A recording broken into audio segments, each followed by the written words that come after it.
Hello, hello, hello. We got audio. I think we got audio tonight. I'm pretty sure we got audio tonight. Welcome to another episode of Break the Cycle with me, your host, Joshua Smith.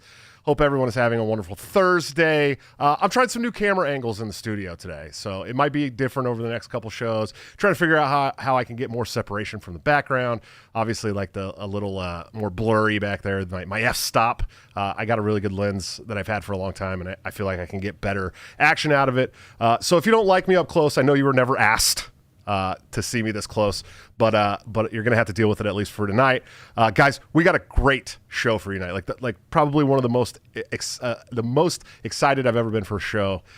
It's gonna be awesome. But of course, let's start off with sponsors. We got toplobster.com, the man, the myth, the legend, my good friend and partner on Break the Cycle, where you can get this great Joe Biden wear the mask shirt that I'm wearing tonight by using BTC at checkout for a 10% discount, or you can join the Patreon, subscribe star, or become a member of this here YouTube channel under all my videos by hitting the join link under them and get into the private Discord server where you can get all of his new designs up to 2 weeks early before they go to the general public at like a 30% discount. Or you can go join his Patreon, support him, because he's the man. Honestly, he's like 75% of the show, and you barely ever see him. And of course, executive producers of the show, anthemplanning.com, for all your emergency and crisis planning needs. They're doing a wonderful job that the government has historically sucked at, much cheaper and much more efficiently. Guys, seriously, if you have a business, go check them out. I'm telling you, it's worth every second you spend going to their website. But guys, we got a great show for you tonight. Like I said, I'm very excited for this one.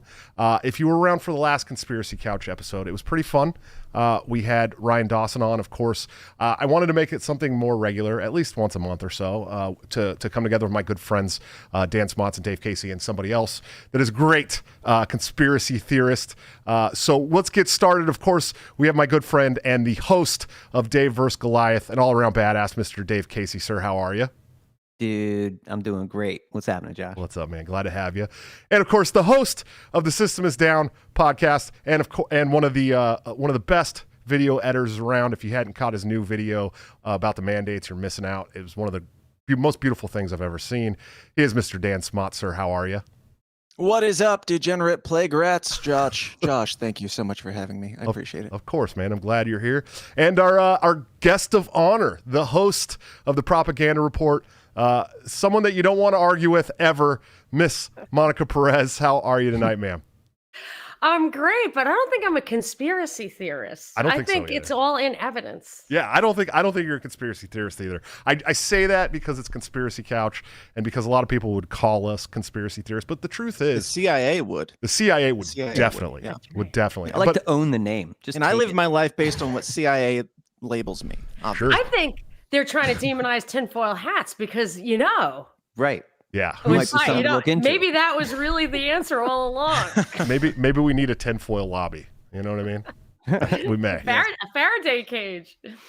Well, guys, we got a lot to talk about. It's been absolute crazy time for everyone that's got half a brain.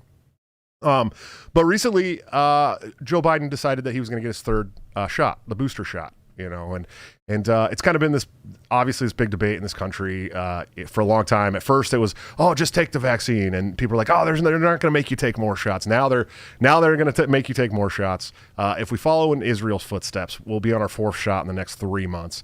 But what really bugged me about all this was, Joe Biden in the White House getting his booster shot. Fine, whatever. He's got one foot in the grave, anyways. But it comes out later that this was a fake stage, a fake set. And there's pictures of it. Yeah. And it's like, it's not even, they made it out like it was the press room at the White House. And he couldn't possibly come up with a more realistic set, at his home to do this. He had to make a sitcom stage to get his fake shot. Yeah, it was and why couldn't he just do it in his own place? It's a great question. Well, that's the president. He get a house call. He's not even allowed to go out. He's not even allowed to drive a car. Well, and that's my question. Where was this place, first of all, that they were doing this? This filmed in front of a live studio audience type deal. And there was a bunch of press there when they were doing that. Oh, sure. Yeah. I saw the pictures. I posted them on my Twitter. Josh, do you happen to have the picture that you could pull up? Because I have a feeling there's a lot of people that are going to say this is a bunch of Q nonsense, saying that Joe Biden isn't really in the White House and you made this shit up. Oh man, no, I should have done that. I don't know why I did it. I can, but then it's gonna If I show. find it and send it to you, will you be able to pull it up? Yeah. It'll probably block off some of the video, but whatever.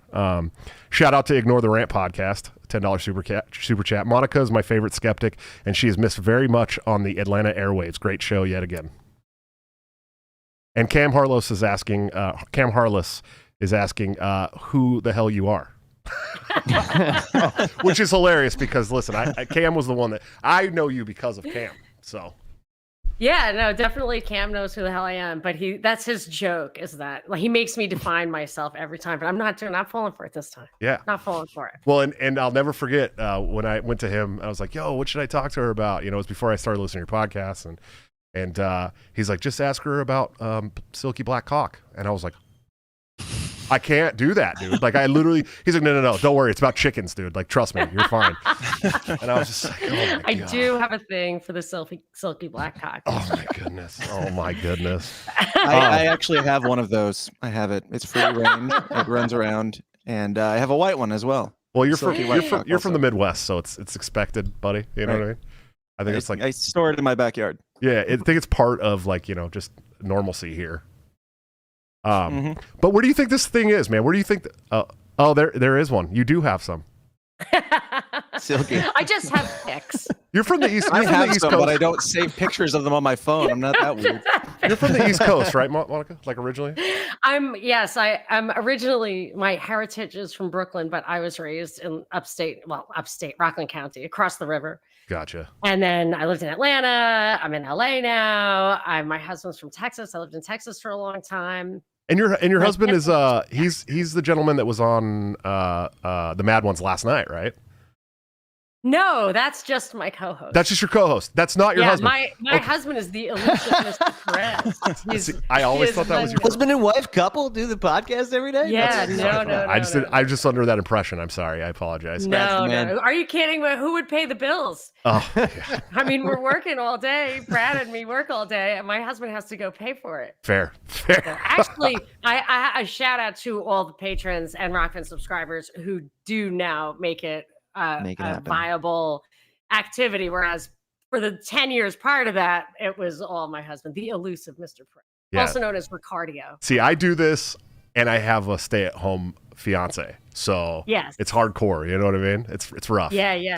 Wow. Yeah. This is how you pay the bills? No, I have a real I have a 12-hour shift day job, and I do this 5 nights I've never a week. Heard of that. Yeah, it's wild. It's absolutely wild. It's Joe Rogan and nobody else that makes a living off this. Exactly. Hey, man, I think Dave Smith actually makes a full, and Tom Woods too. I think there's even some people in our circles that Sam Tripoli is always working it. I think he's working night and day, but he's making a living at just putting himself out there, I think. Yeah, you guys are really shitting on my joke here. Yeah, we tried. You tried though. You tried. It was like we were up in the bell tower. You know what I mean? Like with you're coming down the motorcade with your joke, and we're like, "Yeah, gotcha." Yep. That was a solid Kennedy joke, by the way. In case you guys missed that. I was thinking Texas the school tower in Texas. Oh yeah.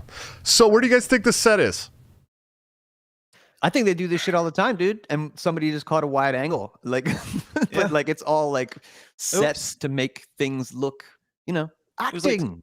It was like some journalist first assignment, and he shows up with his camera phone. He's like, click, wait, that doesn't look right. Yeah. And it leaked out. Or he tweeted it, and he's like, dude, look, you'll never guess where I am. I'm at the fake White House. Holy shit. In a bunker, 200 feet below. I put that the link to that image in the chat. In this here chat. Josh, that you know what? I think I can. Let's see if I can do that without. Oh nope. See, it just that's what it does, man. I'll tweet it out, and then you guys can go look at it there. Wait, let's see if I can. Can you? Can I look at it? How do you do that on? What the f? Yeah, did you see it? What the fuck? I'm trying to think about how I can. It looks like it's in I don't know, a church or something. Like the background looks like a conference building or something like that. It's definitely not the White House, but it's definitely trying to look like the White House. I was trying to figure out how I could add something and then pull it up on here like that.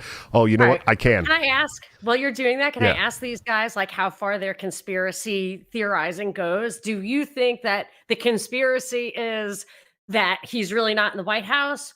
Or did they take that picture to get us thinking about that? Like, does it go... Or did that picture genuinely leak and we're all sitting here laughing about it? It's now on the screen over you guys talking about it, so everyone can see that it's a set made to look crazy. Yeah, you guys can't see it, but they can see it in the video. Yeah, it's just, and you could see like the windows are like obviously fake trees outside. It looks like there's palm trees out there. I mean, in DC, palm trees it's not really a thing. I don't think this isn't the first time either. Like we've seen, I think it was like right after he got elected, it was part of the QAnon nonsense. And they said, they showed this picture of basically this type of stage set where it's got fake palm trees in the background or fake whatever trees. And you can see the wall there. I don't know if this is normal practice for presidents, but it seems awfully strange that we've only seen this twice. Yeah. Ever. Are we supposed to think that the shot is real, even That's though what I was room just is going to fake? ask. There's no way they would give the president of the United States a shot in front of all these people. I mean, in the off chance that something would go wrong, there's just no way. So like it's all theater.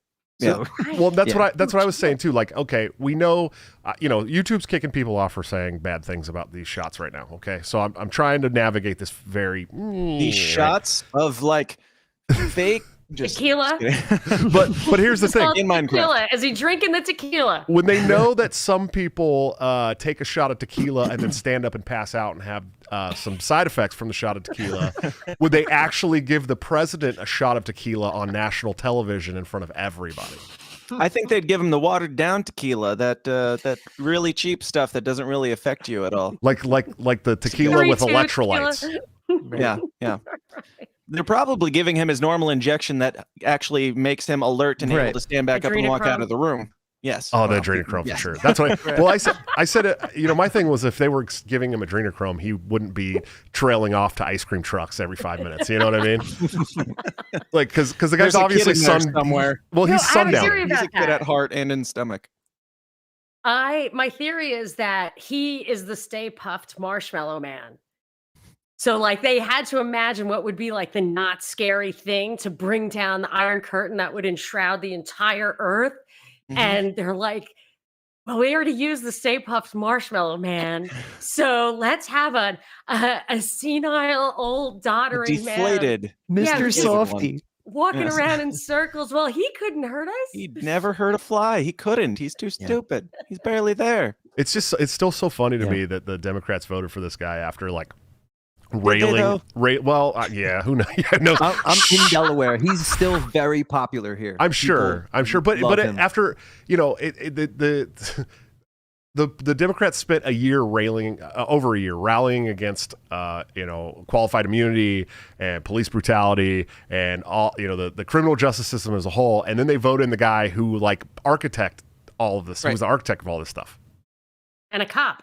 Well, that's what they do with guys like Bernie Sanders, bro. They use him to get the email list, and then and then they give you Kamala Harris. It's funny that you said that because when I ran for chairman, subscribers. Yeah, well, when I ran for chairman of the LNC, one of the presidential candidates gave me his email list, and I sent out an email to everybody that was going to be delegates, and some people are very unhappy about that. And I'm like, well, that's how politics works, guys. Get used to it, man.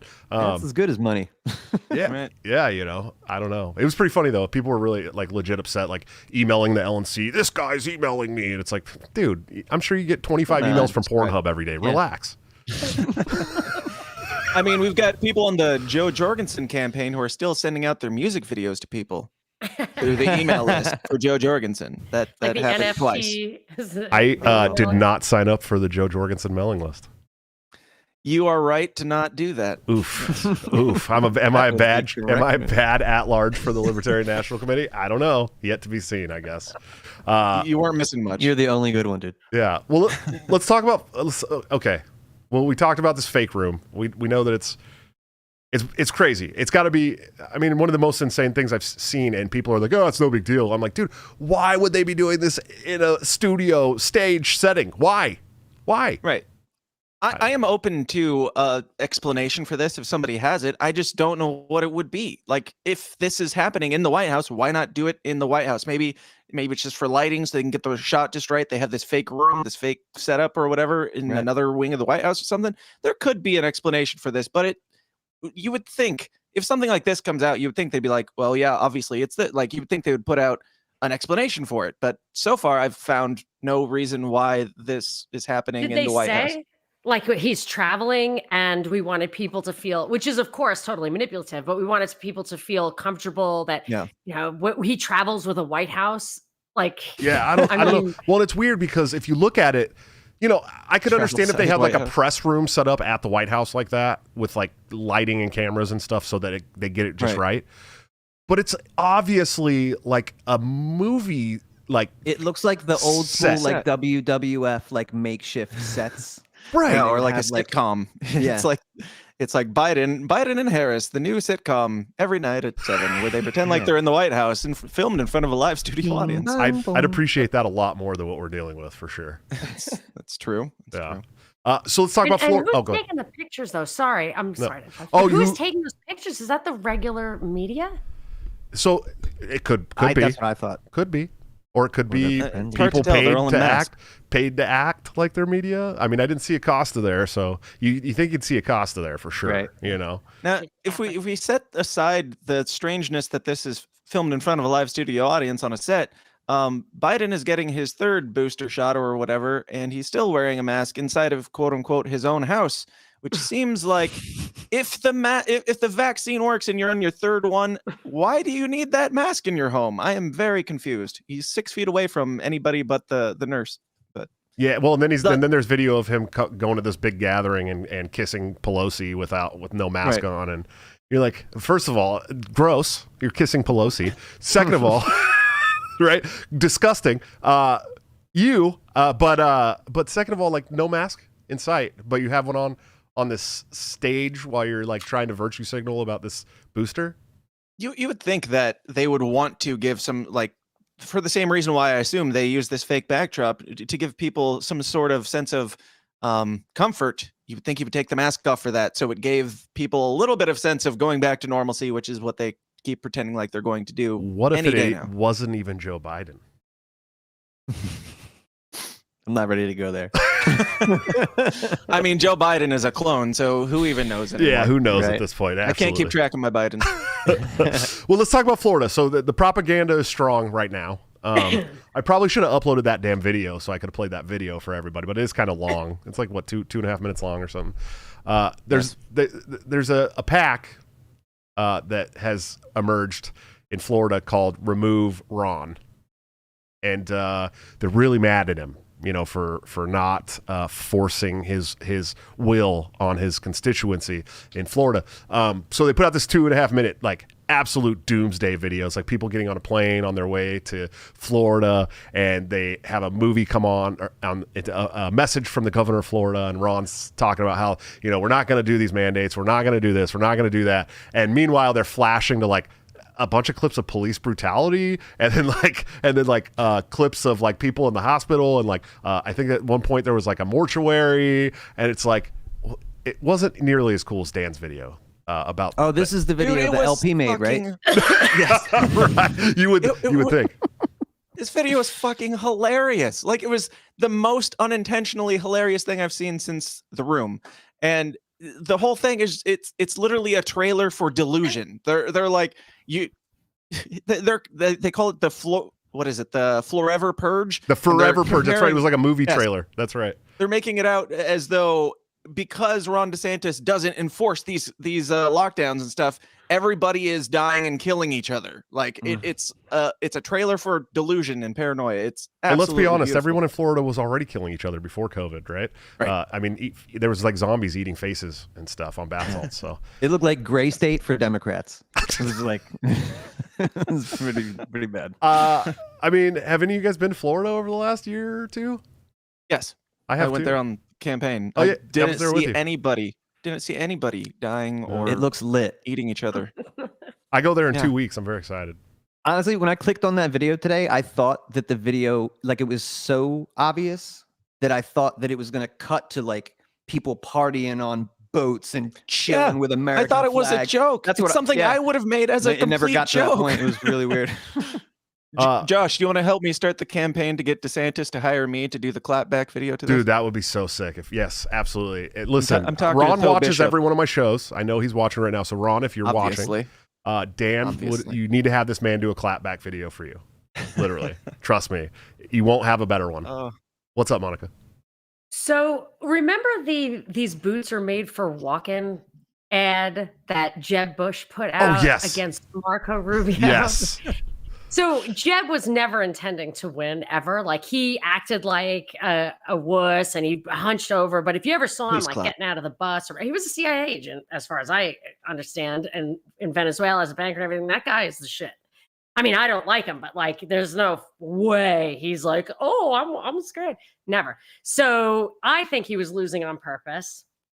And I feel like those ridiculous things are to make the person who makes it. I didn't see it, so I can't say it's that ridiculous, but it is. It's worse. To make the people who make it look stupid. And my thing about DeSantis is, I think that I don't follow Florida politics too closely, but the way I think about these characters who emerge as the hero and do things like, we're going to tell private enterprise they can't ask for vaccine status, and he's our hero. I'm like, I don't like that.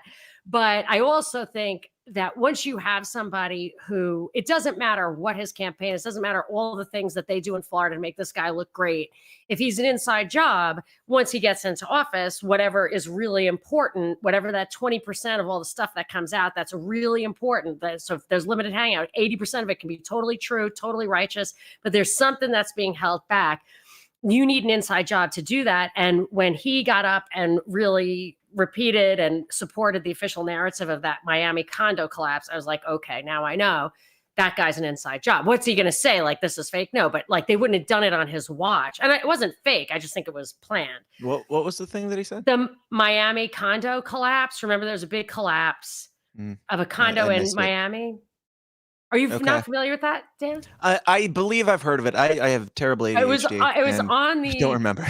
Are you talking about? You're talking about the condo that collapsed. I'm talking about the big, like, 18-story building, or whatever. Yeah, that everyone was like, "Oh, it's because John McAfee had his laptops in there," and so right. And they said that it collapsed because, like, the big thing, the reason they know what happened is that there was a woman on her balcony looking out, and she said, "Oh my God, the pool is gone." And then she was gone because it collapsed right inside of it. And this was the headline, I think it was Fox News or Wall Street Journal or something, over the picture of the collapsed condo with the pool full of water in the picture. Like, there's absolutely no chance. Look at Wikipedia. They might still have that. Sounds like Building 7. Yes, exactly. Pool and 7. So, and the numbers were wrong of the people who were dead. Like, the whole thing was wrong. I did a lot on it. It doesn't matter. I just knew, like, the official story. So then he comes out and just repeats the whole story. And I thought, well, what's he going to do now, right? But the fact is, he's repeating that story. He will repeat the 9/11 story. He will repeat whatever story he needs to. He'll do whatever he needs to do. So my hope does not lie in President DeSantis. Right. Mine as well. I don't trust any politician that gets into office, but at least on the higher levels. But yeah, if he wanted me to make a video for him to fight back against the lockdown bullshit, I'm down for that. I'm not going to vote for the guy. I don't live in Florida, so whatever. A lot of libertarians are going down that Ron DeSantis route, though. Right. A lot. They like the fact. I mean, I get it. It's a big deal. The vax pass and all that. This is a big deal. Right. But I think it's cool to keep him in Florida doing those things for those people. And but yeah, I'm not for. Yeah, because if he stops doing those things, Top Lops is really going to regret moving there.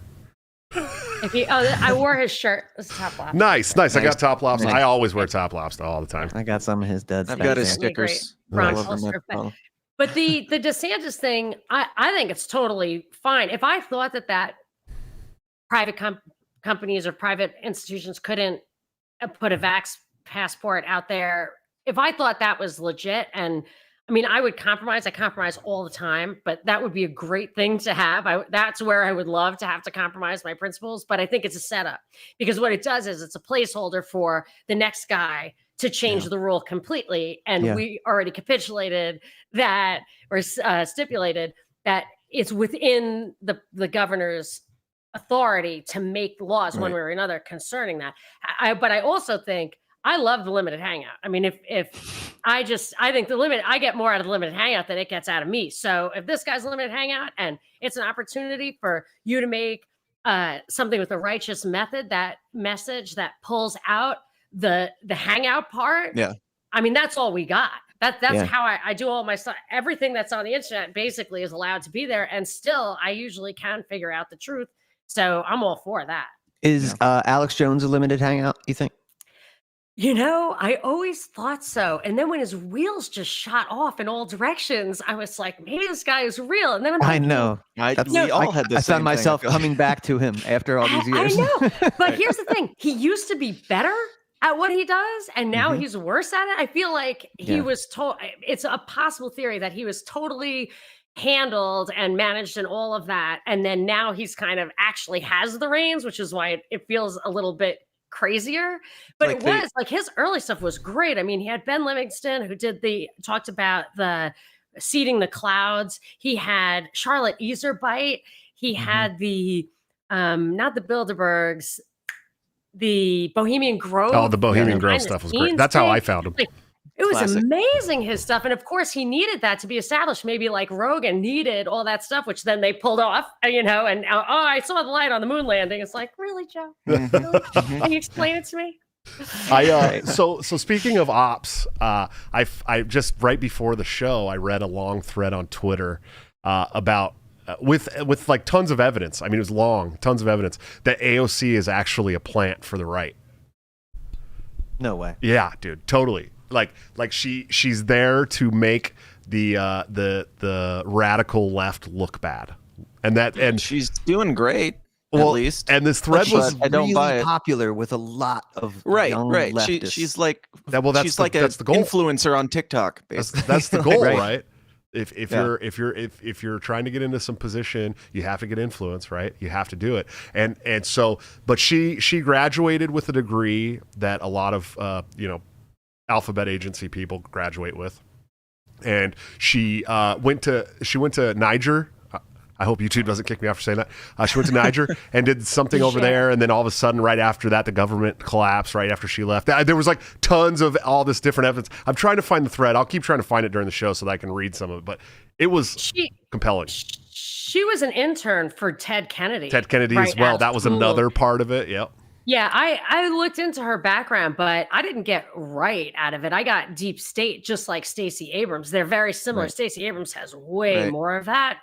Her internships from the CFR, Yukos Oil for the Kissingers, talk about Russian political influence on its head. That's what she was doing in there. She did the Salzburg Institute. She did the British American Project.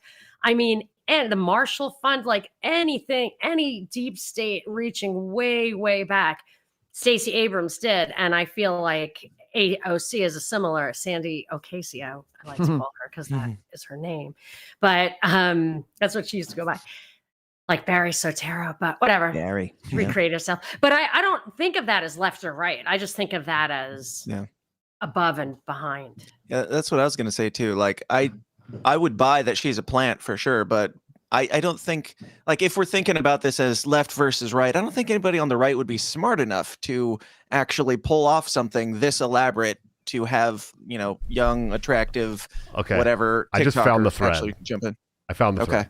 It's a long thread. Change our minds. It's a long thread. Okay, listen. For the very first post on the thread, it's by Rap Game Edward Bernays. He's got like 1,000 followers. He's not like huge or anything, but he said, "Friendly PSA, AOC is not just a Latinx bartender from the Bronx with no political experience, but actually an establishment op with a spooky past who was put where she is to subvert America's growing leftist movement." And there's a thread. She went to Boston U, which cost $55,000 a year, graduated cum laude with a double major in international relations and economics, a path that many CIA folks have taken before her. She also interned for Ted Kennedy, like all political outsiders do, right? As an undergrad, AOC studied abroad in Niger to volunteer with Women's Health, trying to get them to have less kids. Bill Gates shit. You can find blogs she wrote there if you dig a bit, but here's a video she filmed on her trip. Her trip to Niger was through the Niamey International Development Program, which is funded by USAID, known CIA front. And what do you know? Shortly after she left Niger, there was a Western-backed coup that overthrew the Niger's government. After BU, she started a very ambitious career that she never talks about. With the help of 2 Israeli tech entrepreneurs and venture capitalists, she founded a book publishing company while also working as lead educational strategist at Gages Inc. Just bartender stuff. Whomst among us hasn't lobbied to double tax breaks for startups back when we were young and dumb before becoming socialist revolutionary leaders. Probably why she had to become a bartender. Damn taxes. Just because someone had a photo op with Senator Kirsten Gillibrand in 2012 doesn't mean that they can't identify as anti-establishment political outsider in 2018. Please check your privilege, Chili. And damn, how lucky was Netflix when they decided to make a documentary about the political outsider candidate in 2018 that followed AOC's grassroots campaign and unprecedented political upset, directed by Yale alumni.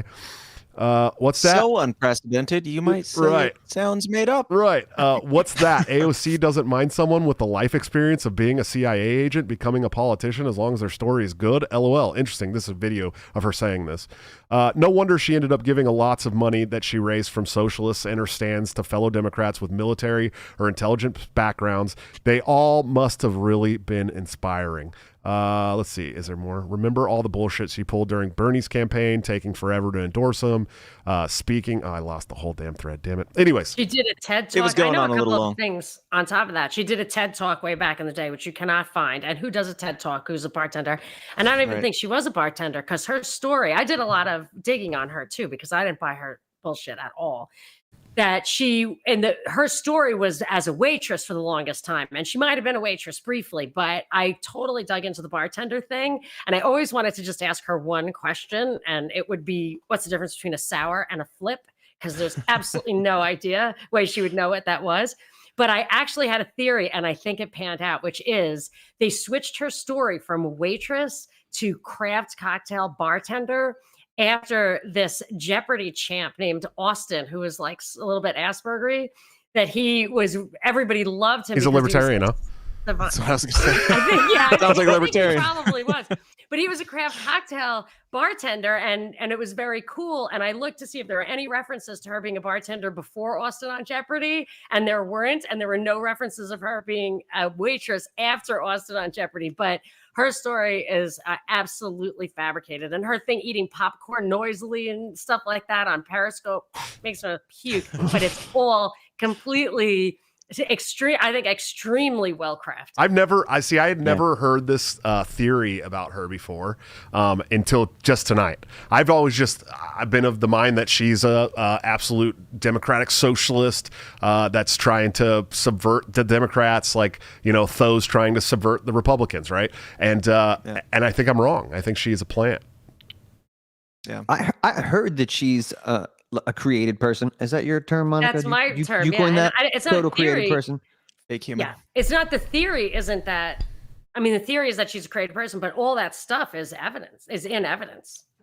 Right. I heard that her brother, was the one that was that you that said this? Yeah, that I think that's complete bullshit.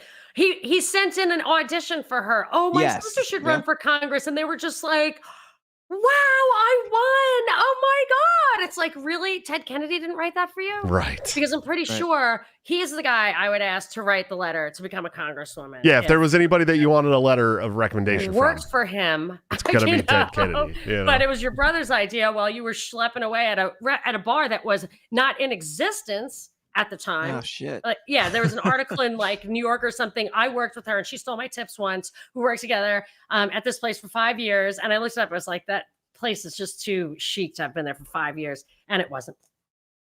Bizarre. So I heard that, I can't remember the percentage. It was some ridiculous percentage of the women that were elected to the House and the Senate, maybe like 2 years ago, were like all of them came from intelligence. So it was like 75% of the incoming class or something like that. So like Yeah, why would they let anything like that to chance? You know, like they would want, I imagine, everybody to like be an agency person. Right, yeah. Or like Obama. This is my analogy for it. Like Warren Buffett gets Obama elected, and then he sits on the edge of his bed watching CNN to see what Obama's going to do next. I hope he does what I want. You know? Yeah. Like that's not how it works. For sure not. Shout out to Shannon Lee for a $5 super chat. She says she thinks Alex Jones's alcoholism is why he seems legit lately. He can't keep it in check. He's at a breaking point. Do you think Tucker Carlson is a plant? I don't actually. Oh my gosh, his father was the head of the I don't think he is. U.S. Propaganda thing at the Voice of America or whatever. I really don't think he is. I don't think he is. I think I don't know. I think he's going real rogue. Deal? I don't know, man. I think he's part of the He was real on deal. Crossfire 12 years ago. He was a douchebag. Remember Jon Stewart whipped his ass. the bow tie? Yeah. Yeah, oh, I remember. But he's also one of the only mainstream media faces that speaks out against the military-industrial complex. But is it a limited hangout though? We all watch it. I mean, he gives us red meat. We like it. I'm not saying that. Right. He's the best guy on cable news. It's perfect. Sure. And you can let's harvest him for all the good stuff. And then when he says, well, this is a war I have to get behind. Are you with me? Yeah. Then you throw him over. But it's fine for now. Maybe I'm not as red-pilled as I thought, you know? There's a lot of really good controlled ops that, speak the truth sometimes. And you're like, hell yeah. And that's how they get you. And then there's Nick Sarwark. Then there's Nick Sarwark who can't even say one good thing to get you in the door. I want to see the letter, the Podesta letter that had his name in it. That had whose name? Nick Sarwark? Didn't someone say it was like in the? Oh no! I don't know about that. I never heard that theory. I'm gonna have to look in that one. It was in the WikiLeaks, though. It was in the WikiLeaks. He was in WikiLeaks for being named as a high-level operative for Stratfor.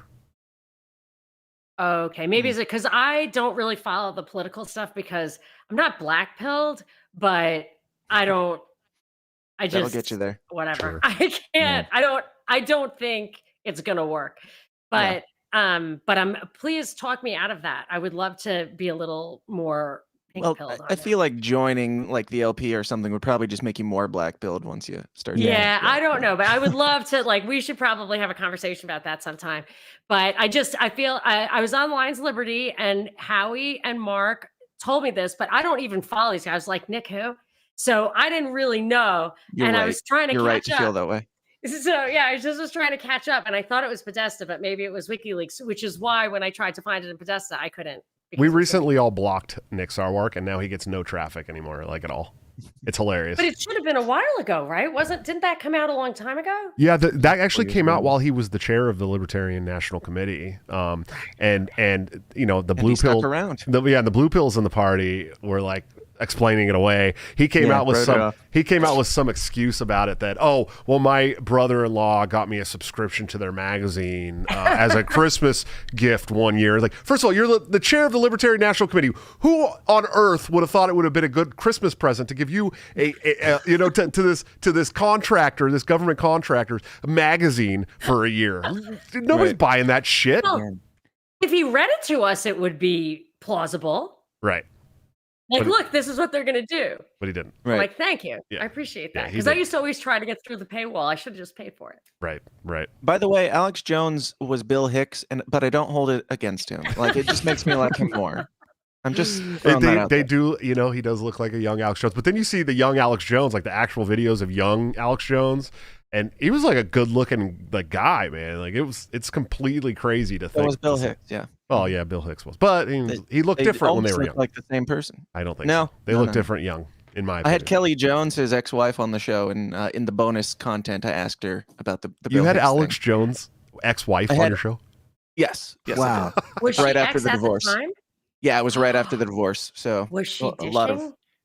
She was, she was going hard. Which I don't even know how much of that to believe because she's a recently divorced ex. Of course, she's just going to talk shit. So, which was fun, and I certainly enjoyed it. And everybody happy to give her the mic, though. Right here you go. Yeah. Feel free to slander away. It's not me saying it, so do your thing. Nice. Good content. Magoo, thanks for the $5 super chat. He said conspiracy theories are just spoilers at this point. I agree. There's no theory about it. It's like everything we've been saying for the last 5 years is happening in real time, and everyone's like, you didn't say that, or yeah, well, we were always going to do that. But it's like last year you told me that I was a conspiracy theorist and that would never happen.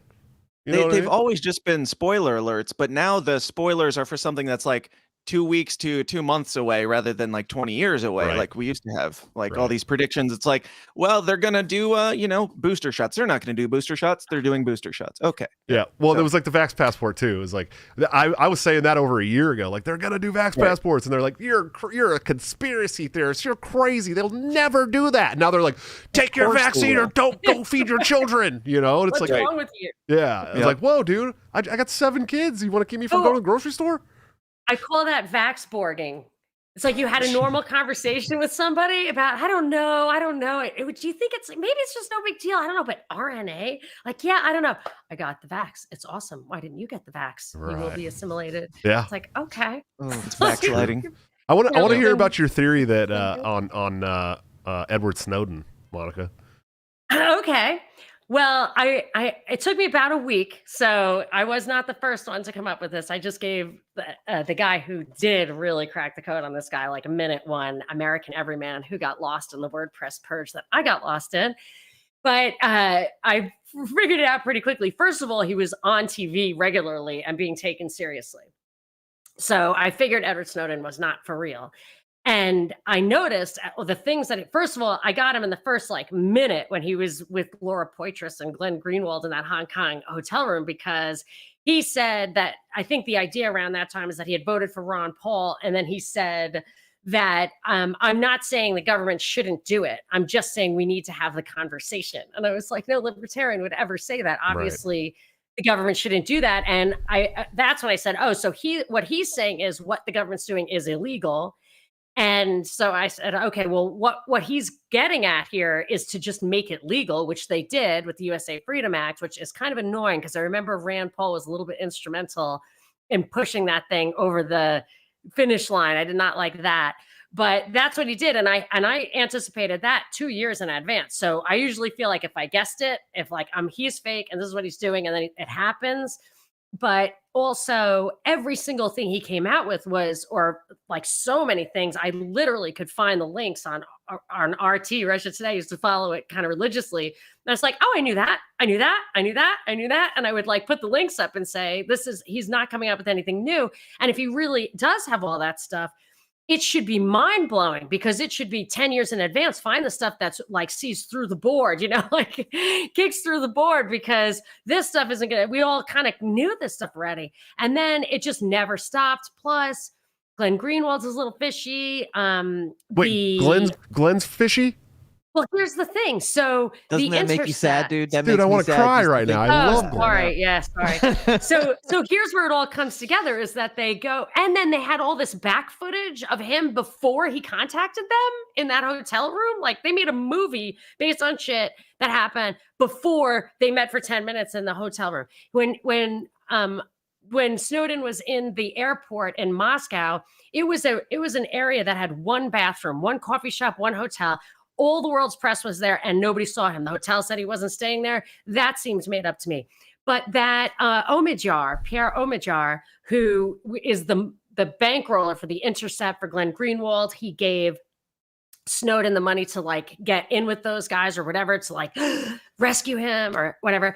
It came out in a I want to call it panko, but that's a breadcrumb. Pando?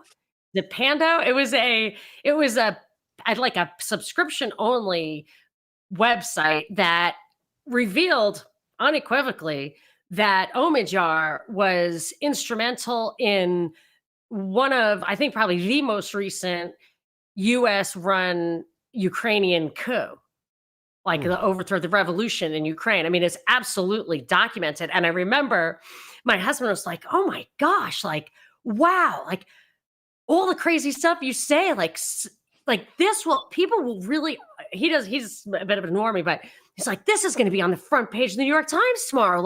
You will really be validated that you suspect all these people all the time. And I'm like, that's not going to be on the front page of the New York Times tomorrow. No.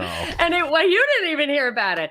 So when you look at what those guys are up to, and then Snowden, if you saw him on Rogan, that Pete Quinones, it's I know you hate Edward. So I'm like, don't hate him. I don't even know what his name is. I don't hate him. but he's not real. So when he was on Rogan and we were watching it, like pulling it apart, he actually, I think he made a Freudian slip, like I work for the CIA or something. His stuff, go back and watch the first time he was on Rogan. Like he controlled the whole thing. So this is what I actually think is that, and I thought of this for Assange used to be, he had a show where he was like Jane Mansfield or something when he was young. He had a drag show. And I thought there was a guy, Santa Barbara shooter. There's so many shooters that also seemed like a little like transitioning to, I just suspected that he was transitioning to female. And then I found out his motive was that he was going to, like, it was over a girl that he started shooting people. I was like, that doesn't seem right. And then I had this brainstorm that like, oh, maybe if they want to use somebody who's going to drop out of society forever, they take somebody who wants to transition or wants to live as a female. And then like Assange or whatever, like you can have him like living in the Ecuadorian embassy. But if he really doesn't mind being a female, like he can run around town all day and night. And Edward Snowden is these really weird pictures of him as a young man. Like they're almost like amateur modeling shots that seem very back of a men's magazine kind of. Now I gotta and I'm just wondering, and he was like, people will stop me on the street and recognize me, even if I'm, nothing's showing but my eyes. I'm like, why would nothing be showing but your eyes? Like, what are you wearing? It's like, a scarf or whatever. And my whole, okay, so that is a lot of theory. That is a lot of theory. I'm not going to say that that stuff's in evidence, but the Pierre Omidyar thing is in evidence. And the documentary number 9 or whatever it was called was ridiculous on its face. And what good came out of it? The proof is in the pudding. Oh yeah, there are some weird pictures. There's like pictures of him with like safe like clothespins on his nipples and shit. Oh really? This is crazy. I mean, I'm not saying that makes me think that he would want to live life as a woman. I'm not saying that, but I had that idea about the Santa Barbara guy, and then I saw the pictures of Assange in drag, and I thought, well, he clearly could pass. And then I just extended it to, it's just a theory. It's just an idea that how would you live and live in hiding? How would you hide in plain sight? So. Well, how do you feel about Assange though? I think if he didn't exist, they would have to create him. Wait, what? Right. Because no matter what, I mean, he's there to do if you were the intelligence services, they need to crush the First Amendment. So that's you have to have a honeypot to collect everything. And unlike there was one Cryptagon or whatever, there was a competing repository for whistleblowers that all it would do is you'd give them the documents and he would put it up on his website. With Assange, you give him the documents, you sign away your rights to it, and he gets to decide whether he publishes it or not. So if you were the CIA, you would simply have to have someone who functions exactly like that. And where is that person? The CIA has to have that person out there that you would contact if you're a whistleblower. Who is that person? Holy shit. So you think Assange? So do you think everybody's a plant? Like, no. Statistically, is Ross, at least one of the 4 people on this call a plant?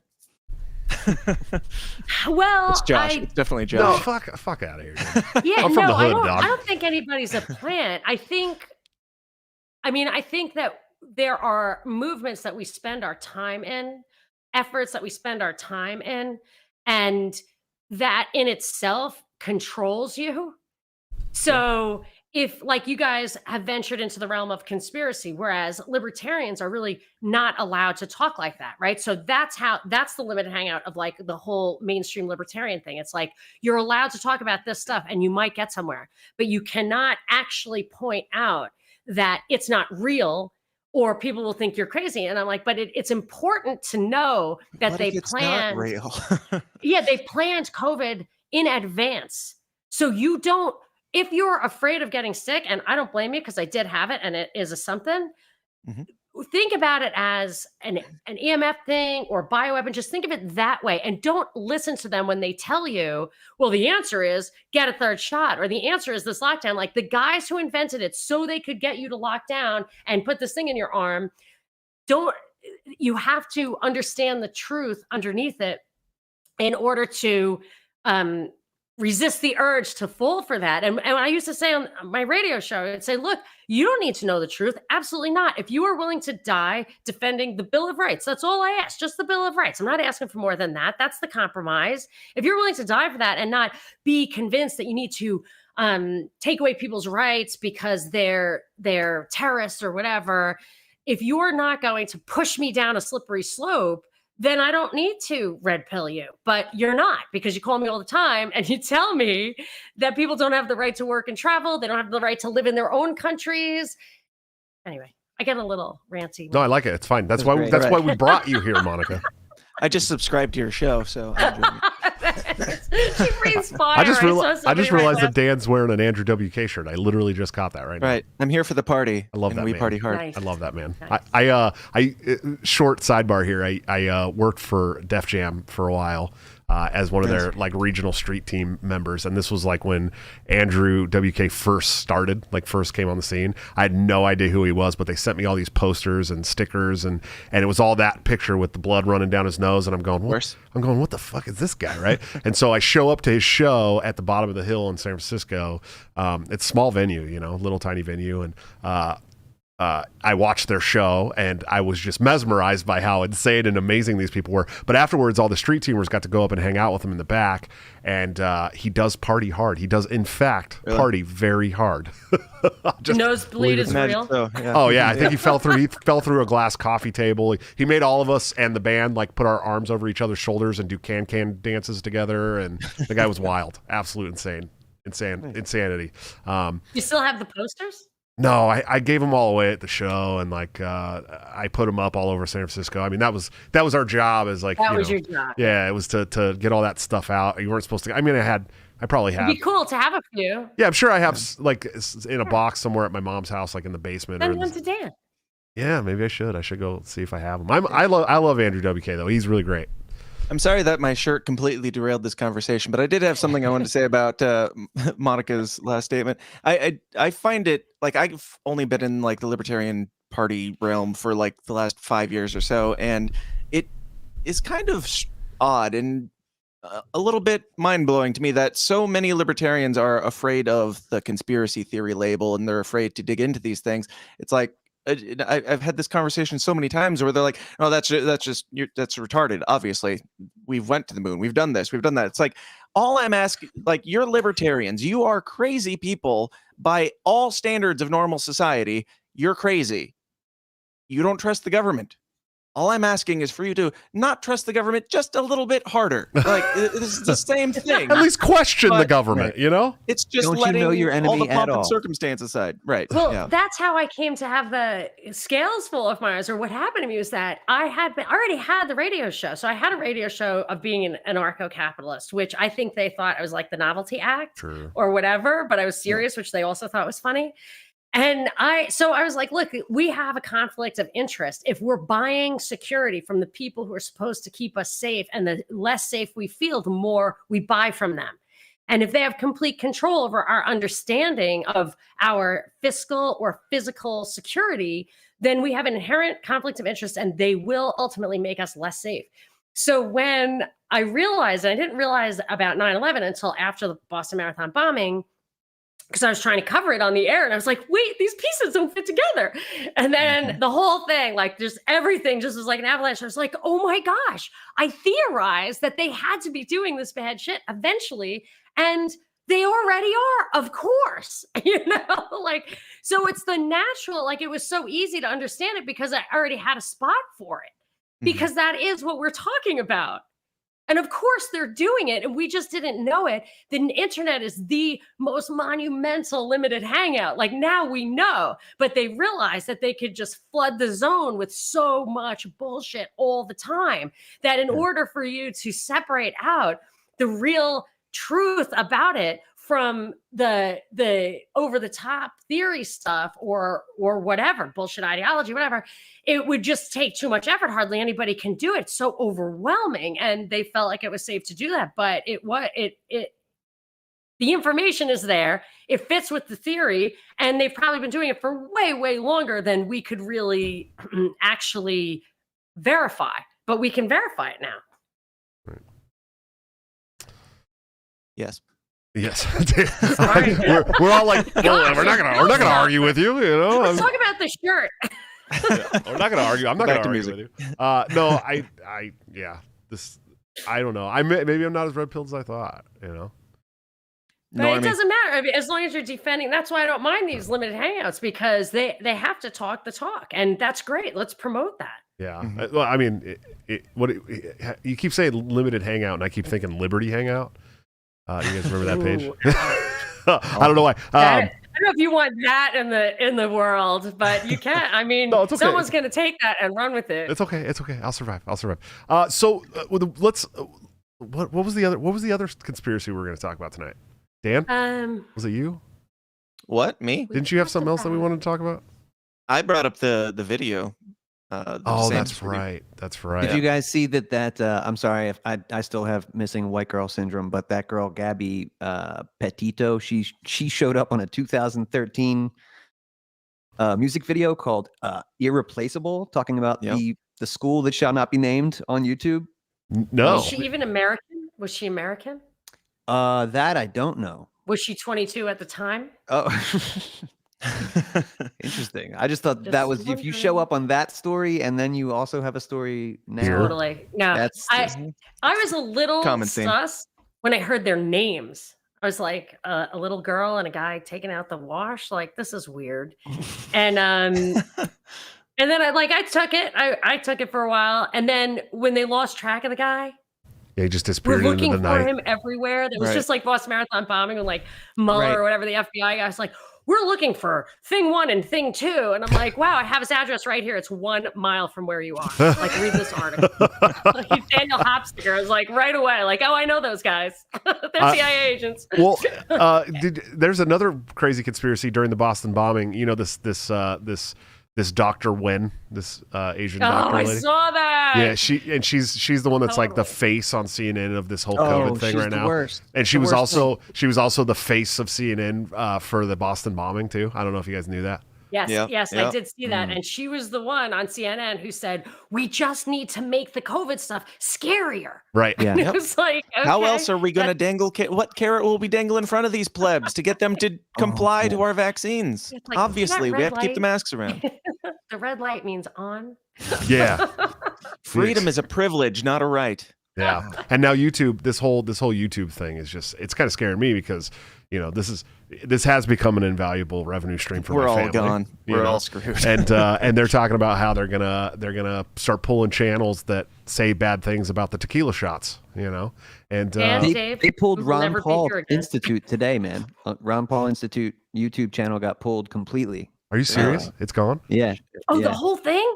The whole Ron Paul Institute page. Which there was one channel I know. Yeah, it was like he said it was pretty inactive, but I was in DC 2 weeks ago. Actually, I got to meet Ron Paul, shook his hand, told him that he was my hero. It was amazing, but it was great. That was Thomas Massey was there, Robert F. Kennedy Jr. Who just got pulled from YouTube as well. Yep, I'm not surprised, man. This is again, they were talking about. This was a room full of men, just the best people, and they were talking about like Event 201 and. Oh wow! You know, Ron Paul was in the room listening to Robert F. Kennedy talk about that. It was pretty great. And so if you guys are listening to this, go follow me on Odysee. How many people were in that room? Can I not mention that? Sorry, that event? How many people were in that room? To be honest, I don't know the amount, but they said it was the highest attendance they've had for the DC Ron Paul Institute thing. But was it like 10 people or 1,000 people? No, more like 1,000. Yeah. And it was amazing, really, really. We got to have we got to come up with some kind of avenue for like a huge class action lawsuit against some of these social media companies. We have to do it. Somebody's got to put it together and start going. It's got to happen. It's so simple because there were all sorts of laws that said if you use the government facilities, whatever, you have to respect certain free speech privileges. That is why they hand out political flyers at a grocery store, and the grocery store says, we don't like this. Right. There are cases, I looked into it one time, but like this is definitely a double standard, not to mention it probably is actually, you could probably draw the line between like Facebook and LifeLog or whatever. Right. And then they make a Hollywood movie about you, just like they did about... Snowden. Just set the record straight in the zeitgeist. Yeah, I make one about Ross too, though. There's not a Hollywood movie about Ross, I don't think. No, they won't talk about him. But I thought there was Keanu Reeves and the other guy that was in Bill and Ted made a documentary called Deep Web, the Deep Web or Deep Web. That was fantastic. They did not paint Ross in a bad light at all, and they really dove into the whole court case. They dove into I did my first episode, or it was either my first or my third episode. I did a segment on this where I actually watched that documentary before I did the segment, because I knew a lot about the Ross case, but I didn't know everything. And man, they railroaded the guy so hard. But Keanu narrates it, and the other guy that I can never remember his name from Bill and Ted, he was also in the Lost Boys, Alex Winter. Yes, Alex Winter. Yep, that's right. And he directed it and put it all together, and it was.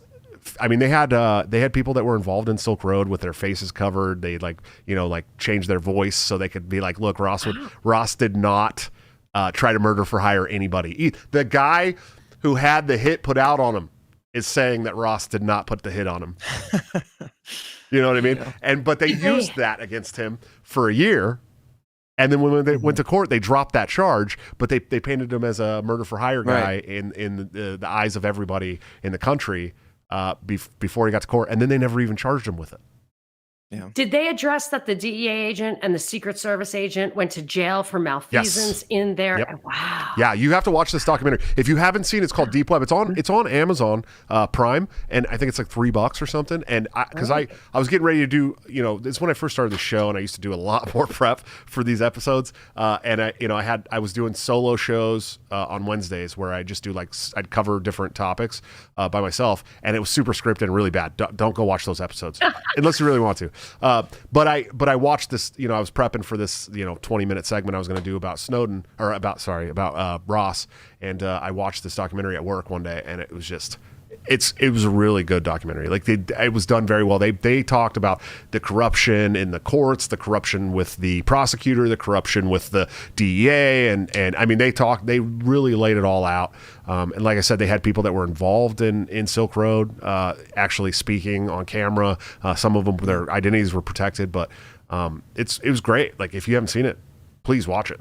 Please. Now, I had Lynn, his mom, Lynn Ulbricht, on my show, and she was at PorkFest too speaking, and I'm pretty sure she said something about it being not all on the up and up with the documentary or something. Really? I wonder what it was. I wonder what it was that they're. I don't remember the details. There's another documentary too. Yeah, I do too. I really would like to talk with Lynn as well. Yeah, she's great. She's really cool. Yeah, I think I've emailed her once. Oh, you guys want to know? You want to know who I just emailed to hopefully do a show possibly?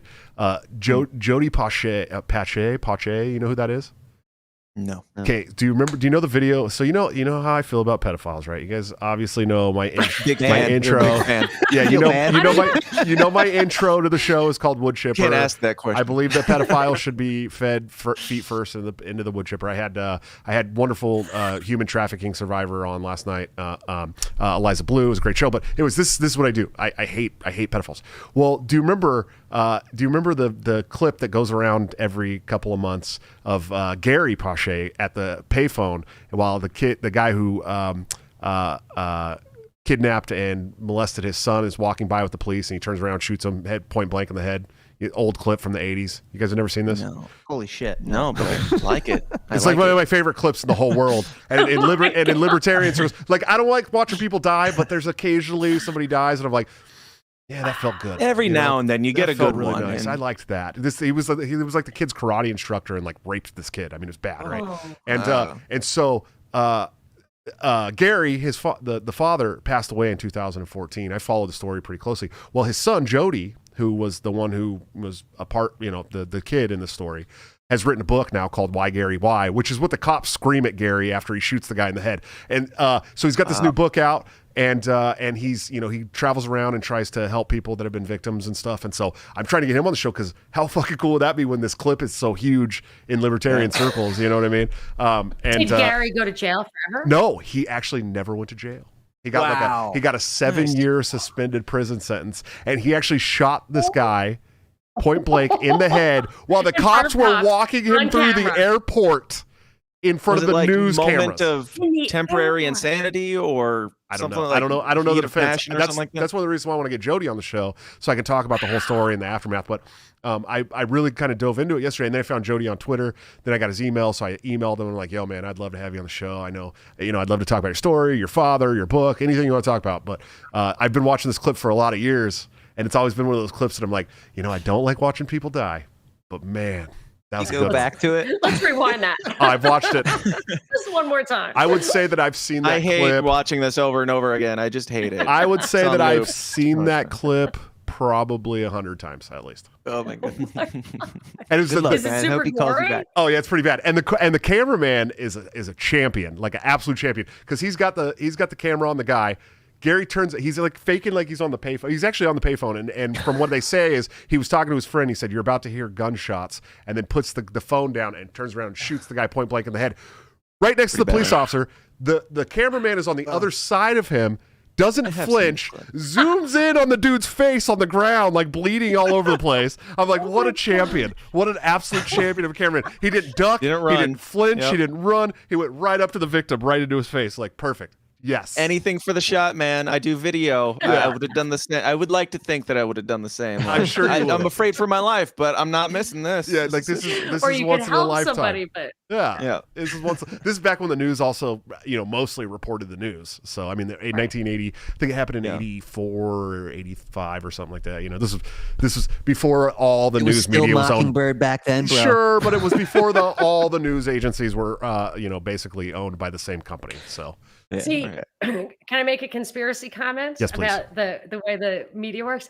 So it seems to me that every single time there's been the media has been pulled back for every big conspiracy. So like it started to button up after JFK, and then after 9/11, it really buttoned up. And then now, of course, it's just a complete. It's a fucking dog and pony show. Yeah. It's all censorship.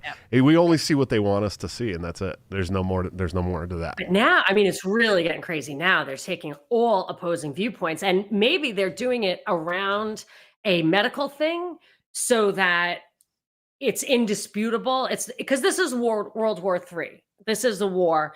Just replace by proxy. Whatever. It's by proxy. Yeah. It's a war by proxy. Yeah. So the enemy, obviously, the enemy is so dangerous. We can't have any rights whatsoever. And that's why they're using this to do that. But doing that, of course, like total lockdown of information is obviously a primary goal here. Sure. Yeah, it is. And it really sucks. Let's see.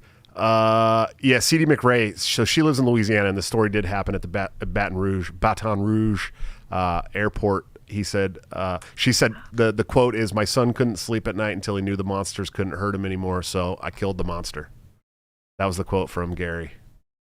TJ Fitzsimmons dropped a $10 super chat. He said, "Vegas guy, the one who did the thing that the bump stocks and such, that one is just 100% wild from the top to bottom." Yes. Are we allowed to talk about it? It is tomorrow. I don't even understand. I was just thinking, imagine if you're the guy carrying the bags in the lobby. There's there's a guy carrying bags look like the shape in the lobby. Then how are you getting that window open without it ricocheting all over the place? Because I'm from New York, those really high, they don't open or anything, and they're pretty thick. Nobody's ever just oh, he pushed me against the window and I went flying out, you know? So when you get that thing pushed out and you're there sniping or whatever, in real life, how many seconds does it take for the helicopter in probably one of the most secure places there is to just zip that guy out? Probably, I wouldn't be surprised if they get him before he got the first shot off. Yeah, I didn't even think about the helicopter. Why wasn't there ever a helicopter? The sheriffs, the Clark County sheriffs definitely have snipers. There's no doubt about that whatsoever. Imagine if you were trying to pull something like that off. Just think about if you could do it the way that guy did it. It's like a whole artillery that he brought up there, way more than he even needed. But they didn't. They never noticed him one time. It had to have been 25 trips through the lobby with so military style weapons. So much. I'm really focused on getting that window out. Taking that window out would have just set off a cascade of events that would have intervened before the 70th Well, I'm sure all those windows have alarms on them too. Yeah. Away alarms. And how many people? What was the ratio of fatality to casualty? Right. So, I mean, how many people were actually struck? So you have like the bullets that go astray, the bullets that cause casualties, and then the bullets that cause fatalities. So, I mean, that's a lot. And that means time after that window came out. Well, and my concern is when the stories first started coming out about this, everybody that was talking was like, "Oh, there was multiple people. They were everywhere. They were chasing us into hotel rooms." And then all of a sudden, you just stopped hearing about that. It went away. And then that's what. Yeah. Why don't they talk about that? Well, anymore? and then the security guard that was supposed to go on the TV disappeared. And then it's like, come on. And then it just left the whole thing. Just left the news cycle. It was gone overnight. It was if gone. they could exploit it, they would. It would be a great. Yeah, and like January 6th, we'll talk about that for the next, 25 years or whatever, as though it's some big terrorist attack. But for some reason, we forgot about this really shady event where people actually died, like multiples. Yeah, I don't think guy who's a better shooter than Kyle Rittenhouse. Yeah, I don't think anything happened on January 6th. Nothing. There's nobody that was a better shooter than Kyle. I'm sorry. That guy is solid. Oh, really? Okay, I mean, let's see. He took out some pedophiles and a burglar. So, that's pretty cool. Luck of the draw. Yeah. Imagine. Hey, listen, if you shoot into a crowd of Antifa, all right, the chances of you hitting pedophiles is obviously 2 out of 3, which is pretty good. There is an overrepresentation of pedophiles in Antifa, I would imagine. What's his story? I mean, he was there protecting some businesses. He's a little right-winger kid. Do you believe the story? Yeah, I think his is legit. Yeah. I do until Monica starts talking, and then all of a sudden I'm like, God. No, I do. There's a lot of video Robert Barnes of that. represented him, and Robert Barnes is one of those guys. Like, if there's something wrong with him, I really don't even want to know, because I like him, because I really like the lawyers that fight. We need lawyers who fight. That's what we need. So something in me just does not ever want to pull back that curtain. But there's just so much video of that event that it would be hard for it to be fake. Yeah. And then that's what I want to hear. He's also 17. He was also 17 at the time. I mean, they don't really use 17-year-olds for that kind of stuff, I don't think. He was on a Vice interview earlier that day. That day, yeah. Yeah, but they were interviewing all kinds of people, and a lot of calling them right-wing reactionaries and shit. And the dude's like, the 17-year-old kid is smoking a cigarette and shit, and he's like, yeah, we're just handing out water and trying to guard these businesses for some friends or something. And then a couple hours later, you got video of this guy taking out 3 people basically that were chasing him and throwing things at him and telling them we're going to kill him. And what do you they always tell me that because I don't want to take the tequila shot and that I'm playing stupid games and probably will win stupid prizes. But that goes both ways, fellas. It's very real. The MAGA hat kid. Yeah. Nick Sandman. I was really moved the way Savannah Guthrie was trying to, bitch slap him, and he was just like, I was just trying to be respectful, ma'am. Right. He was just like, you're an asshole. He's like, whatever your opinion is, I'm not here to judge your opinion. It's like the kid that shows up to court because he got his first speeding ticket and he wears glasses and a nerdy button-up shirt just to look less threatening. Yeah, that kid, man. But he was so for reals, don't you think? That kid. I don't know. Yeah. I don't know about that situation. Yeah, that whole thing, the way they totally blew it out of proportion, just based off of a fraction of this really long clip that clearly you could have found and told the whole story, and they just ran with, this kid was obviously a MAGA douchebag who was laughing in the face of a poor elderly Native American man, and then you find out that this guy is actually going into disrupting other things, and he walked up to them while they were being screamed at by the Black Israelites or whatever. Right. And he's banging a drum in their face, expecting he was the disrespectful one. The worst thing they did was stand there and smile and try to not get involved in the situation. I think it was the Right to Life march, and I think there were a lot of people there trying to provoke folks who went down to March for Life. Oh, I'm sure, especially in DC. They want you provoked in DC, man. Yeah, they want you provoked every time a counter protest or protest of any sort ends up in DC. There's people in that march that are only there to try and get you to act out and do the wrong thing so that they can get good news cycles, man. I mean, that's really what it's all about at the end of the day, right? The news cycle. More than that. Come on. I'm making a joke. You're fucking with me. Yeah. Okay. Yeah. Good. I'm like, what? I gotta go, guys. Sorry. No, they want civil unrest always, Yes, especially in DC, because it just, it gives them the opportunity to say, look, this is our house. That's why this shit that happened in the Capitol they're going to hold on to that forever, because it's like, this was our house, guys. They broke into our home. You know what I mean? And they can use that. They'll be able to use that for decades. They tried to subvert our democracy. Our democracy, guys. It was what, 1,000 times worse than 9/11 for democracy? Oh, dude, it was like that? It was worse than it screwed Trump. Yeah. It didn't screw Biden. It saved Biden. Yeah. Well, it saved Biden. Yeah. We were waiting. I thought it was going to be a 3-day process. I was waiting. I'm like, what the fuck? McConnell called it a day. What the Arizona was only like 4 hours in. Yeah. What the hell? Blew my mind. Viking Well, guy? it's like it's funny to me because the left, the Democrats, if you compare COVID tyranny to the Holocaust, which there's a lot of parallels, guys. I don't know.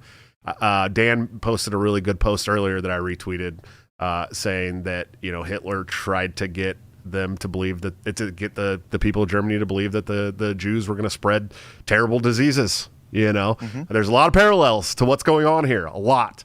That's why you're not allowed to draw them anymore. Right, but if I draw, Trump was Hitler, but now, well, it's so funny because if I draw the parallel, right, publicly, the Democrats will screech and screech and screech, and their autism meters will be set off, and they'll freak out. But then they'll turn around and be like, January 6th was worse than 9/11. I'm like, are you fucking kidding me? Are you kidding me? Are you kidding me? Come on. They've really curated this like fear of the other over the past, since 9/11, really, but they really have done a great job with that, both like on the political spectrum, like all the zombie culture we've experienced over the past, 10, 15 years, just dehumanizing, really getting people accustomed to that so that when it comes time, I think that's the reason behind that.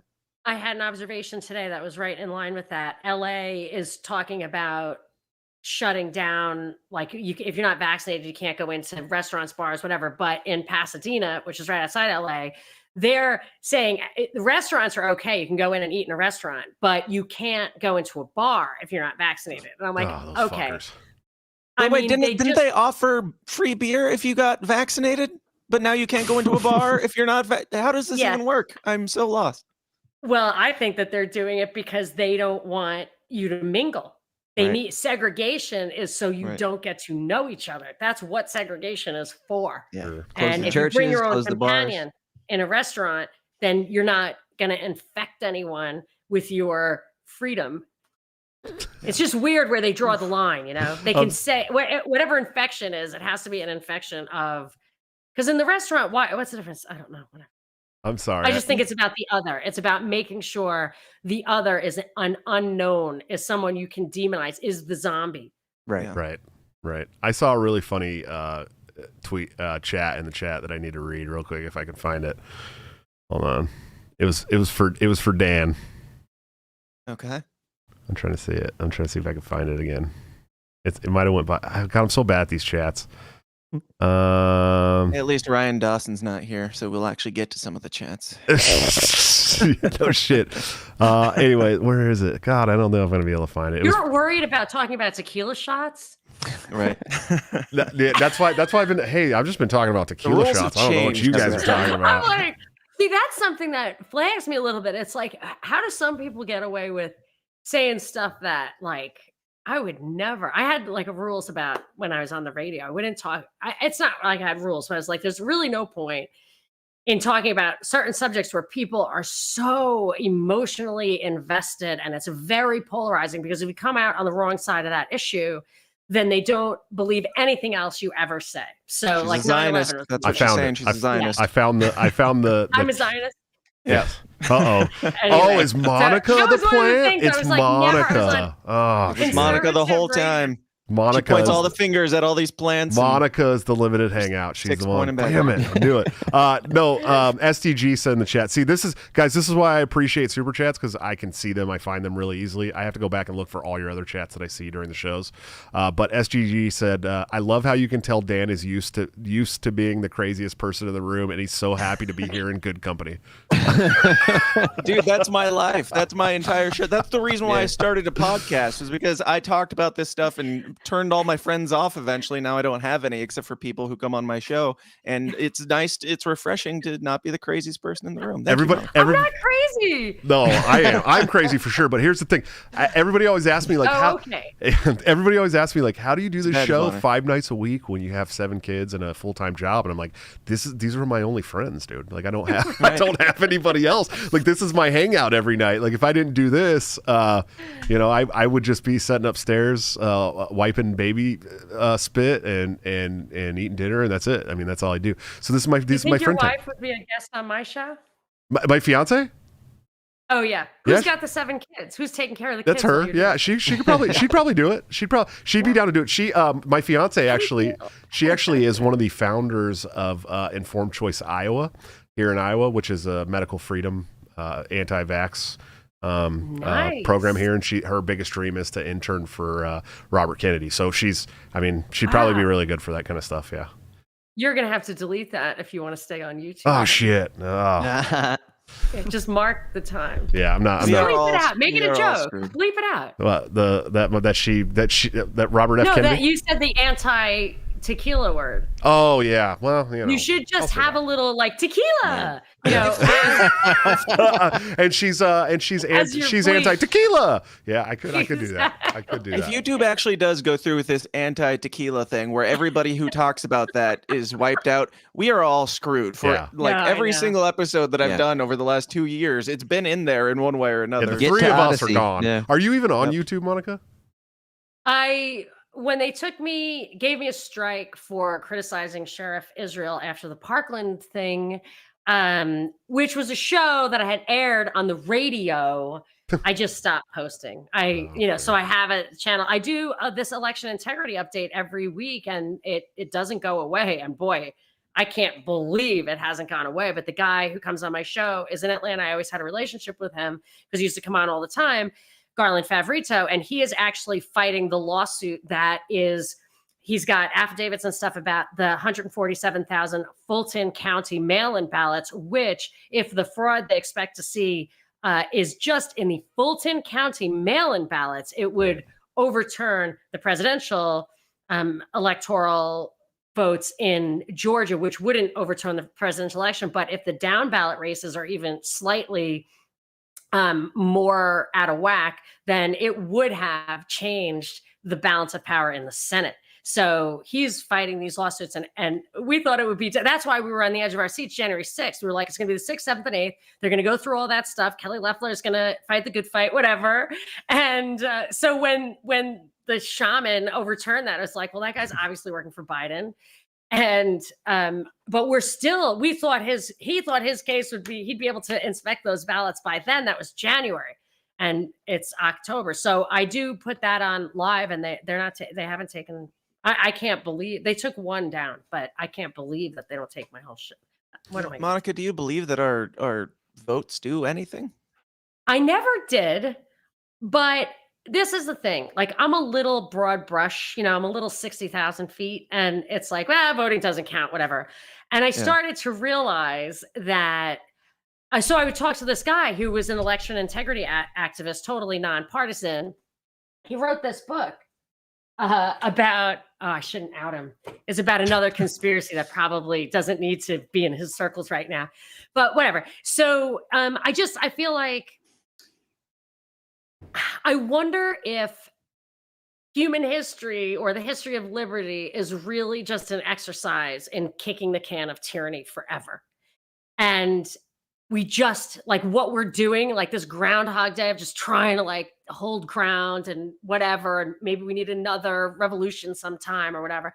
But I feel like all is not lost. And if we if we really exploit the process and set the precedents on what mandates are like, try to get the rulings in the favor of liberty, that Iron Curtain is going to descend, but where it descends and how, how close to the ground it is going to depend on where we hold the line. So voting, I think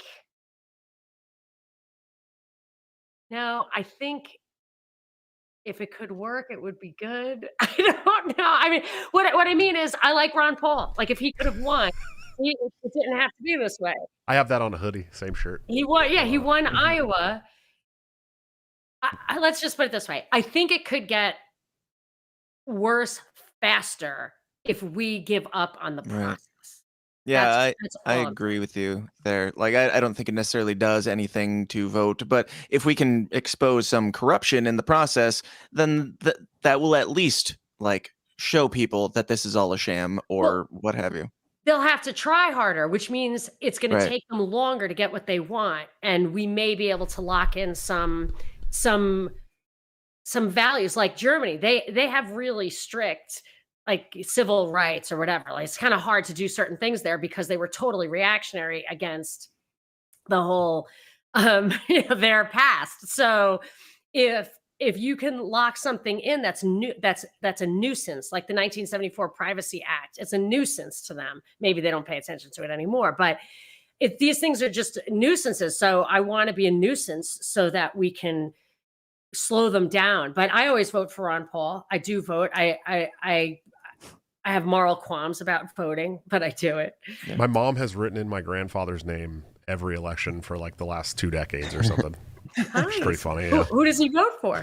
Well, he passed away 4 years ago, but no, I know, but who has he been? Oh, she writes in his name. I thought she was sending in his ballot. No, she writes in his name.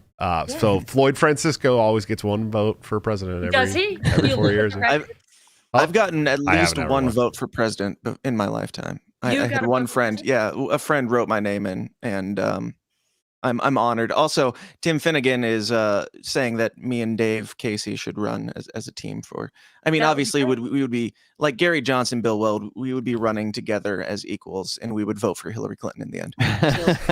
Oh my God, Monica, do you think that Trump was part of the plan or a wrench in the plan? Oh my gosh. I called it 1 month after he said the rapists are nice people or whatever. People hate it when I mess up that quote. What he said was like, yeah, whatever. This is how within 1 month, I was like, that guy's an inside job, top to bottom. Yep. And it wasn't all his history, which like I later found, or I grew up in New York, whatever, but this was the one thing. I noticed a pattern that someone will say something crazy or a policy thing that seems outrageous, and then very shortly thereafter, there's a psyop or false flag that totally supports that guy's opinion, and that's in the news all the time, and then the conversation is about that thing. So he said that, and then a month later was the Kate Steinle shooting on the San Francisco pier, which a lot of people don't remember, but I was like a dog with a bone on that thing. I was like, that's bullshit, that's bullshit, that's bullshit. And I wouldn't let it go. I followed that guy, the immigrant who got arrested for it. And this was the thing. It was the story of this immigrant who kept coming over and he kept getting out of jail, and Trump was right and yada, yada. Well, that story was, I won't get into it. It's a very long story, but he absolutely, the gun was a government issue gun that he just woke up holding after having taken a bunch of pills. And they not only got him found not guilty, they even got him off on the gun charge and everything. And the guy who did it, I couldn't believe that justice was served, was an elected DA in San Francisco who had a history of butting heads with the cops and the establishment. And then about a year later, when he was about to make a film about it called Ricochet, or about to release his film about that Kate Steinle thing, he died under mysterious circumstances, very similar to the doctor. Remember that speech? I'm that libertarian. Dr. Mark Allen Feldman. Yeah, Mark Feldman. Yep. Yeah, in a hotel room with the hookers and needles and stuff from a heart attack. super stand-up guy. This guy, Jeff Adachi, that story, when I just saw every step of that story, I was watching so closely. I was like, this was an inside effing job out of San Francisco. It was immigration guys. It was the sheriff there. And who else in San Francisco had to turn a blind eye to that? Not the DA, the public defender wouldn't, but I'm sure a lot of other people did. Sure. Well, guys, go ahead.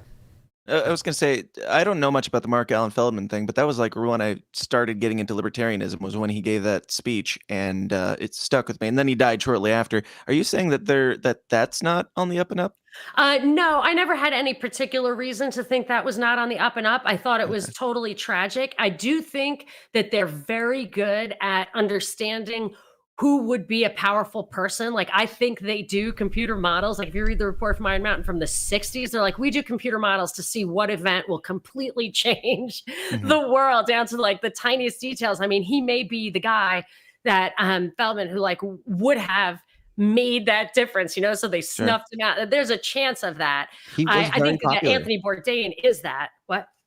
Yeah, he was really popular. He was really popular within the party. That would have stopped Bill Weld, right? I mean, he was. No, I don't think so. No, he would have stopped. Okay. No, it was he was running for president, Feldman, and he lost to Gary Johnson, and Austin Peterson was in front of him too. I think that year it was Gary Johnson, Austin Peterson, John McAfee, and then Mark Allen Feldman was fourth, and then Daryl Perry was down there somewhere as well too, which I didn't like back then. I was like, oh, this Daryl Perry guy's pretty fucking brutal and hardcore. I like him a lot. Now that I know Daryl toaster, man, damn toaster. He's very passionate about it. Now that I know Daryl Perry in real life, he's a giant piece of shit. I don't like the guy at all, but whatever. I heard that he changed after he got married, and now he's more. Well, he married a total blue pill loser, Jackie Perry, who's been kicked out of her state affiliate. So, but that's all. That's all.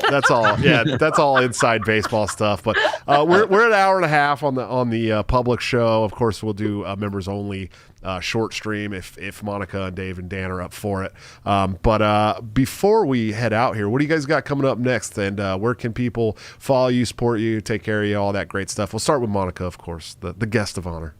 Thank you so much. So my regular thing is the Propaganda Report, and our kind of flagship, I do it with my co-host, Brad Binkley. We do a daily news show every day, news of the day from a perspective of truth, liberty, and justice. And then we have some premium stuff. We are on Rofkin, where we actually put all that premium content now, which is pretty huge. And we're about to launch a live DNB once a week. So that'll be fun on Rofkin. And then Patreon, we have a couple of premium tiers there so you can get all the good content, but we also are doing a disappearing patron party tomorrow, which we have guests. We'll have to have you guys on sometime. Yeah, I'd love to. And it disappears. So you can say whatever you want, and it gets erased like the second we get off the air. What? People come and get, that's cool. I like that a lot. People count on that too, because what they get up to in that chat, I bet. do not know. And then we do Zoom parties. So we have lots of fun stuff that we do, but mainly basically all our time we spend doing just trying to keep up on the news every day and pull back the curtain on the propaganda, and that's why it's called the Propaganda Report. Nice. Well, I'm more than I'd be more than happy to come on your show anytime. Same with both of you guys as well. You know that. I still haven't been on Dave vs. Goliath yet. I don't know what's going on here. I know. Please, let's do it really soon. That'd be great. He's got a red velvet rope policy, and none of us have been on his show. I'm just trying to exercise, get it in. Like I'm 13 episodes deep. I need to be a little bit. I feel This is 100. This episode is 113 since March 3rd. So yeah, dude. I've been grinding, dog. Grinding. Incredible. Dave, where can people find you, support you, and listen to you, all that great stuff? Find me on YouTube at Dave vs Goliath. And as videos get removed, I'm on Odysee as well. I'm on Twitter and Instagram and Facebook. And follow me on all those good things. Dan, Josh, you know how fond of you guys I am. Monica, I have to tell you, I know I told you briefly before the show, but I'm such a huge fan, and I think that your show that you do with Brad, no lie, it hasn't left my rotation top 3 since the beginning of the COVID stuff, and it's just so valuable. And wow, thank you. No, thank you. I need to hear that, because I get a little, like on the radio, I had producers and stuff, and it's just us, and I'm like, is it good? It really, I mean, like in the fog of the COVID stuff, I really needed it. I know a lot of other people did, and it's tremendous. You guys, that really means so much to me. God, before we move on to Dan, I want to know. I know exactly how you feel because it's literally just me. You know what I mean? Like it's me in my basement with like my little production thing going on. And like recently I lost, I had like 63 YouTube channel members, like paid members, and it dropped to like 53 in like a week. Yeah. And I'm like, is it bad? Is the show bad? I'm like, babe, is the show bad? Does nobody like the show? The contribution, it's just like the emotional thing is just like, that's why I tell people, like, she says like too much. I'm like, oh my God, I can't stop saying that. I'm quitting. I am just going to make cocktails full time. This is just not for me. So I say, make cocktails full time, you might end up in Congress. Yeah. There you go. There you go. Dan Smotz, you're amazing. Yes, where can people find you, support you, listen to you, all that great stuff? First off, I would like to say that you asked me if we have anything coming up, and the thing that I have coming up is going and listening to Monica Perez's show, and not just because everything she says is so on point. It's because I want to find the evidence to debunk Monica Perez and find out that she is in fact a Fed and an FBI plant. But no, this has been great. Thank you so much for having me. You guys are all awesome, and I love you all. But yeah, people can find me at thesystemisdown.tv. That has links to all this stuff. I'm on everything like Minds, Gab, Twitter, MeWe, all the stuff. I do have some videos that I'm working on that I can't talk about yet, but follow me at TSIDpod on Twitter, and you will get them there probably first. So nice. Yeah, Josh, thanks for having me. No problem. Thank you, man. You think you could add my new executive producer to my outro sometime soon? That's a great idea. I told you to remind me. I know. This is a strange way to do it, but I appreciate it. And it's funny because I'm like doing video editing now, but I have no idea how to edit a video that you've already edited. Like I'm just like, no, sure. I can't think of that. I can't think that far ahead yet. Well, guys, I'm a fan of all three of you. You know that. Thank you so much for coming on my show and doing this wonderful, awesome stream. If you guys could stick around for like 2 minutes while I close out the stream, we can do the members only stream where we're free to just say whatever we want. I don't care because when you do the paid members only stream, YouTube almost doesn't even really moderate them anymore. So, but thank you so much for coming on. Thank you, buddy. Thank you. All right, guys. Another awesome episode of Break Cycle. What a cool crew. I'm hoping to be able to do the conspiracy couch shows at least once a month, depending on Dan and Dave being able to come on, and then what guests, always with a special guest. Hopefully, first one was with Ryan Dawson. Second one, obviously, with the great Monica Perez. Go check her out. Follow her. Follow Dave. Follow Dan. Listen to their shows. If you listen to my show on the audio portion, you hear an ad for Dan's show in every single episode for like 100 and something episodes. So maybe it's time to check it out, guys. Maybe it's time to check it out. Become a member of the channel, guys. Become a member of the YouTube channel or the Patreon or Subscribe Star, where the members only streams get uploaded to the next day or the day after. What do you guys think about this camera? What do you think about this camera angle? Is it okay? You guys, am I better up close? I know I'm uglier up close. I know that's for sure. But I kind of like it. I kind of enjoy this. I wanted to show the background still, but be closer and have the depth of field. So if you guys like it, let me know in the chat. Let me know in the comments. Derek Slight, thanks for the $5 super chat. I love you too, buddy. Check out my sponsors. Of course, we have toplobster.com, the man, the myth, the legend, my good friend and partner on Break the Cycle, where you can get this great Joe Biden Wear the Mask shirt that I'm wearing today by using BTC at checkout for a 10% discount. Or you can join the Patreon, Subscribe Star, become a member of the YouTube channel to get into the private Discord server, which is like awesome. There's like 100 people in there. It's a great community. And you can get all of his new designs up to 2 weeks before they go to the general public at a 30% discount. It's really worth it. I swear to God, it's worth it. He's got great stuff. And of course, executive producer of the show, anthemplanning.com, for all your emergency and crisis planning needs. Check them out today. See what they can do for your business, home, and personal life. They're doing a wonderful job that the government has historically sucked at. Much cheaper and much more efficiently. They're awesome, man. If you own a business, go check them out. Guys, we got one more show this week. Tomorrow coming up from the Walkaway Movement, Mike Harlow. This guy's an amazing speaker. I'm really excited to have him on the show. Excited to find out his story and find out more about the Walkaway Movement. It's not something I really knew a lot about. Like I listened to the Walkaway stuff, or I read the Walkaway stuff on Facebook years ago, but I don't know much about it. So I'm excited to have him on and talk to him. It's going to be fun. Am I too close? Is that what's going on here, guys? I'm too close? Oh, I like it, man. It's messed up. I think it's good. I think it's better than being far away. So just, take the little vote in the chat and let me know. I'll see you tomorrow for the show with Mike Harlow. Guys, join the YouTube channel. Come hang out with Monica and Dave and Dan and I in the members only, where we're going to probably talk about 9/11, because that's what we always end up talking about in there. But I will see you tomorrow for the show with Mike Harlow. Until then, don't forget to break the cycle.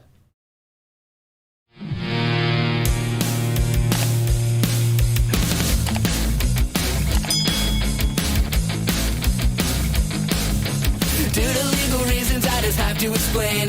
The lyrics of my last song may seem to contain a violent call to action in the verse and refrain, but I just meant it in Minecraft. The helicopter part was in reference to GTA 5 and the things you do. So any violence you commit, I am not an excuse, because I just meant it in Minecraft. But Chipper is my friend and he's constantly cold. Accusations of incitement getting totally old. Make your own choices, yeah, you have control, because I just meant it in Minecraft. Obviously I would never advocate force, unless there's due process and a trial, of course. And if you're convicted, we will make you a corpse in Minecraft, just in Minecraft. Nothing I mean, you know it. No product dinners, get so close to COVID. Holy shit, I think I'm a poet in Minecraft.